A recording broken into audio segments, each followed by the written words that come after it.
I just had to make another video after listening to Crime Circus.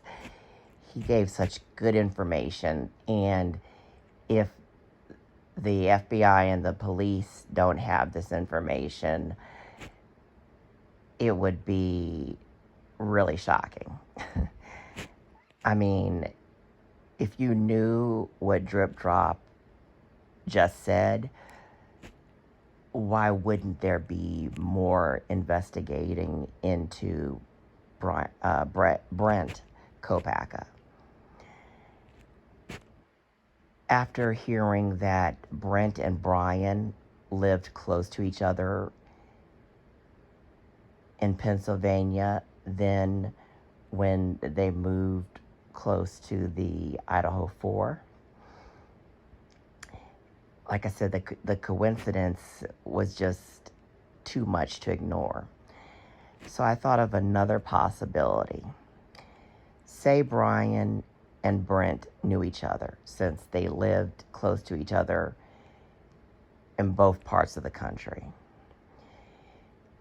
What if they hung out together and, they had a similar hobby? They both like, knives, weapons in general. Couldn't they have traded knives? Or couldn't Bryan have given him a knife as a gift, or given him a knife for something that he wanted? It's a huge possibility. And people that are in that gun and knife world, they do exchange things, because I know personally. So would it be far-fetched to think that Bryan could have sold Kopacka the knife, could have given it to him as a gift, could have traded him the knife for something else? That is not out of the realm of possibilities at all. And if that's the case, then his DNA would be on that. And what better way to commit a crime than to use a knife that someone else gave you that has their DNA on it, so that they would be charged with the crime? Now, don't think this is some type of conspiracy thinking or anything stupid like that.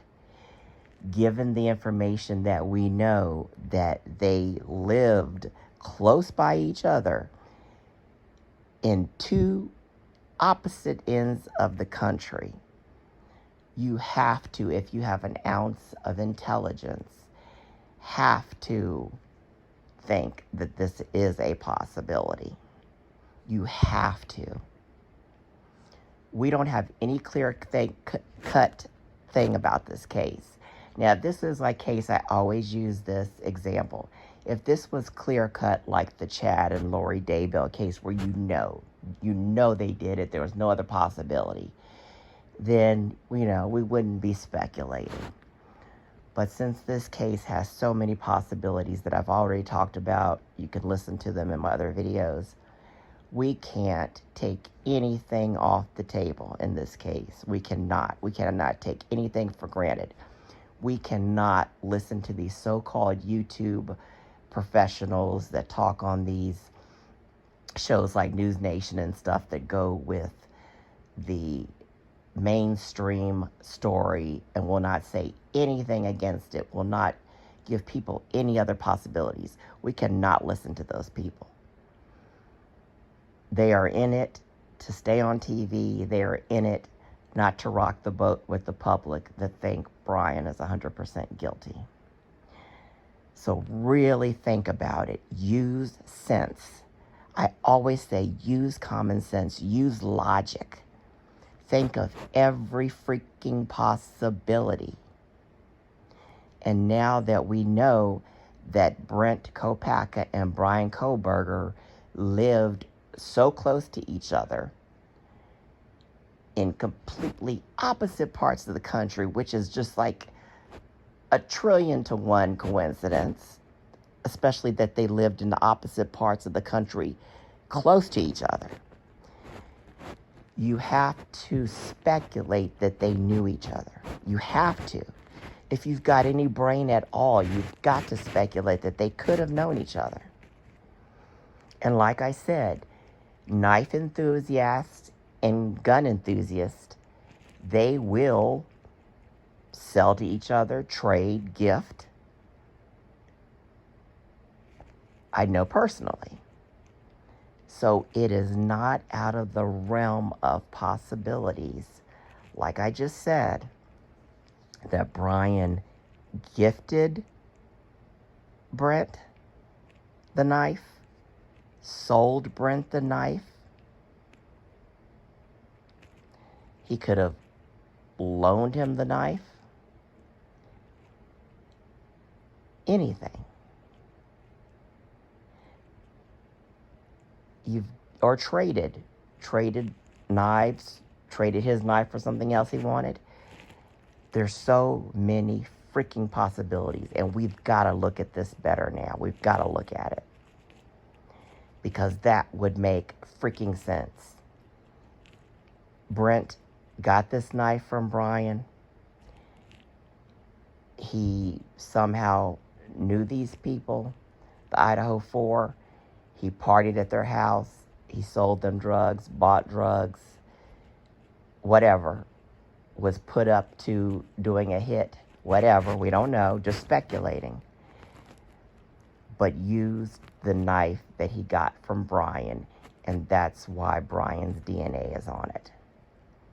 This is a plausible possibility. Now, if they did not have this connection of living so close to each other, both times moving so close at the same time, if they did not have that possible connection, then I wouldn't be saying this. But that connection is too much of a possibility to ignore. We have got to think this is a possibility, and I pray someone will check it out. I pray someone will check it out, because that is a huge possibility. I'm not saying Bryan is not connected whatsoever. He could have been in the car with Kopacka. Kopacka had a light-colored Hyundai Elantra too. Another freaking coincidence. I'm not saying Bryan is completely innocent or whatever. I'm saying he could have just been the driver. He was circling around the area. He could have been just the driver and Kopacka did it. We don't know. But you've got to check out this new possibility now. Anyway, as I said, check out Drip Drop's video. Crime Circus is his channel, and he gives lots of details. But after listening to his video, as I said, Bryan gifting Brent, trading to Brent,